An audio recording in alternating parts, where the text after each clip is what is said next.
Hey guys, this is a follow-up to my last video, I guess. I said at the end I was going to discuss my goals and stuff like that a little further.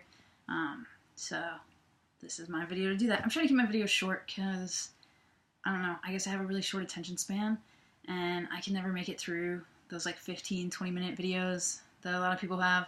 Even though I really want to, even though they're like super interesting and super informative, I'm really bad at making it through those. So I'm trying to make mine short so that people like me who have a short attention span can make it through my videos, hopefully. If anyone decides to watch them, we'll see. Anyway, so just to recap, I'm planning to work out, bulk up a little, and go on T for a maximum of 2 months. I guess the basic timeline of my plan is I'm going to, well, I worked out pretty consistently for the last like year and a half. Recently, I had a shoulder injury and then an ulcer, so I've been out of the gym for a couple months. I'm in pretty bad shape for me right now. So I'm gonna spend the next 3 weeks just kind of getting back to my base level, and then hopefully by that point I will have procured some tea. I'm gonna start hopefully. Again, this all depends on various factors, but hopefully on like a really low dose just to see how my body handles it. And I'm going to do the first month of Body Beast at a really low dose. Like I'm not even going to take, I think I'm not even going to take a male dose. I'm going to take a dose that's typically prescribed for females, especially for like postmenopausal females. So I'm not expecting that to have any masculinizing effects, but I just want to ease my body into it, make sure that it jives well with my body and my mind and all of me. And hopefully, while I don't expect it to have any masculinizing effects, I do think it'll help me probably put on a little more muscle mass than I would without it. Then for the second month, I'm planning on going what would be like a male low dose, hopefully somewhere around 25 milligrams a week. I'm hoping to get androgel so that I have control over exactly how much I'm taking, but we'll see how it all works out. It's all kind of a big adventure at this point, so who knows what's going to happen.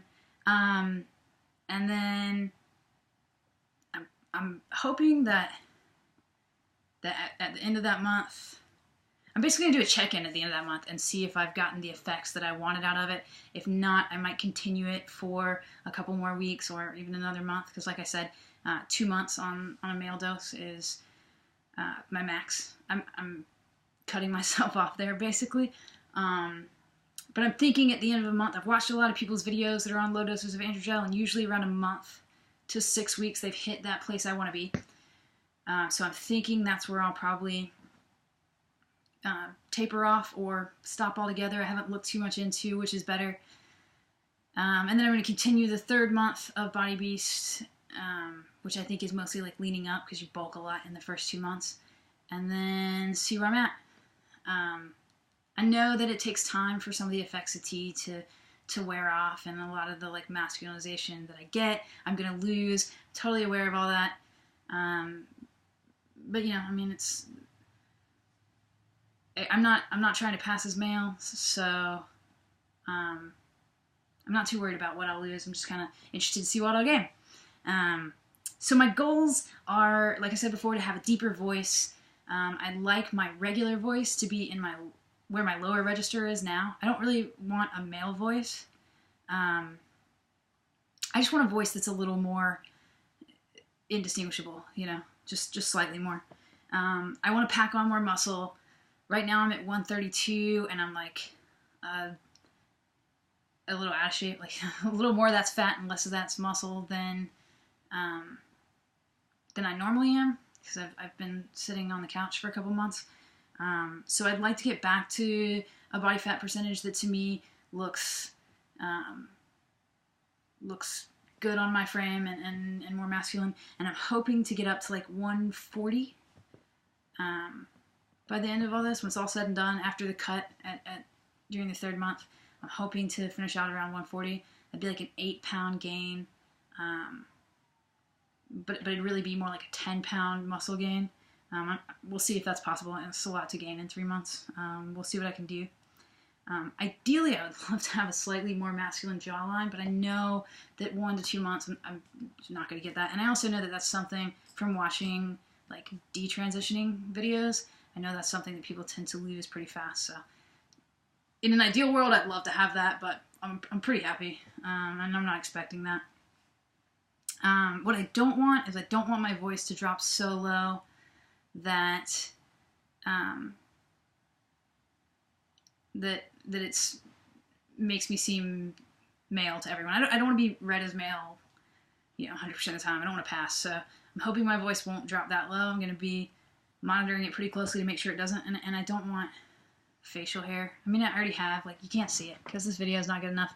I grow a little butch stash. I like it. I'm fine with that. Like, I tend to have, a little darker hair around my lip. I'm totally fine with that. But, I certainly don't want to stay on T, like, for the next year or two and grow, like, a big, burly beard. Not that I would, because none of the men in my family can grow a beard well. But, I don't want that.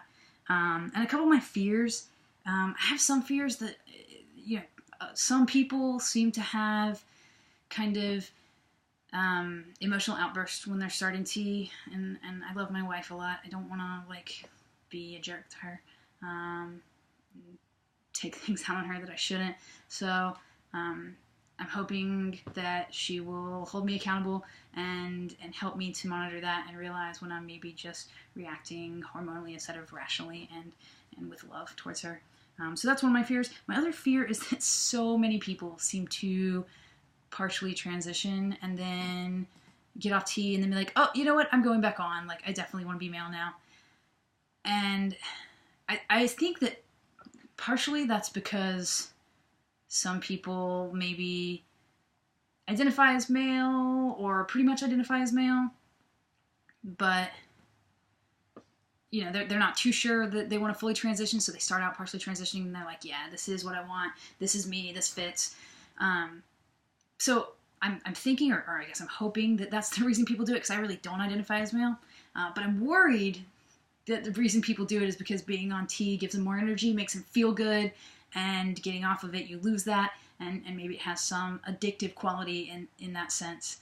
And I tend to be easily get addicted to things, so I'm scared that I won't stop. And I don't want to be male, and I don't want to pass consistently as male, and that's not where I mentally feel like I fit in, so I don't want to be there. That wouldn't align with who I am, so I'm nervous that I'll push it too far and then have some effects that are irreversible and that I didn't want. So I'm nervous about that. That's why I gave myself the 2-month limit, the cutoff of like 2 months max. Whatever you have at that point, that's what you're getting out of this. Who knows? I mean, we all change. But I've been sure since I was, since early on when I started exploring my own gender, I've been really certain that I didn't identify as male. So it's not something that I see happening. It's not something that I want, but it is a fear of mine just based on the sheer number of people who identify as genderqueer, start partially transitioning, and then decide they're male and fully transition. I don't want to follow in those footsteps, but we'll see what happens. Again, it's all an adventure, so only time will tell. We'll see. See you next time.